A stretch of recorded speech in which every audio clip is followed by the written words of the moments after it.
Coach Q back at you with another quick tip on performance.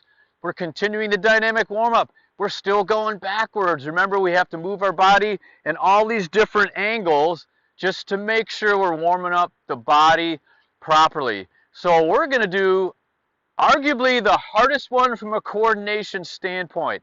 We are now going to do reverse crossover. So I'm going to have Conrad actually do the more advanced version of this drill first, and then we're going to work our way backwards with different cueing and doing this drill a little bit differently so everybody is capable of doing this drill. Remember, the emphasis is how well you do the drills. All right, so we're going to do the most advanced first. So Conrad, go ahead. What you're going to see is his head and shoulders stays nice and still, and the goal is to get really good high knee lift.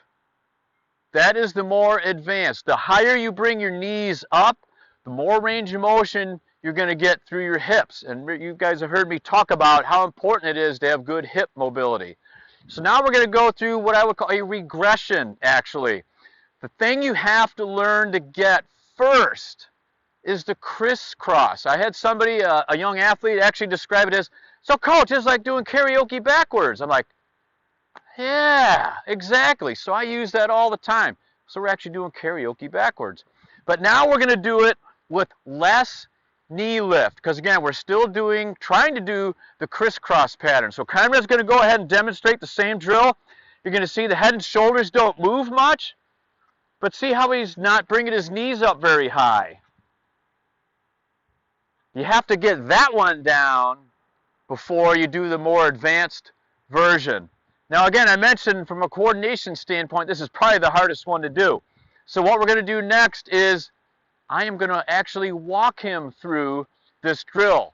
Similar to the reverse heel kick, great one to walk yourself through. This is also a good one to walk through with the proper cueing. So I am going to walk Conrad, and he's going to step his right foot back, his left foot back, and he's going to cross the right over. Left back, left over, or you go 1, 2, 3, 1, 2, 3, back, back, over, back, back, over. It's whatever allows you to do the drills correctly. I've actually demonstrated these with my athletes where I just have them stand behind me and I'd say, okay, just follow along with what I do.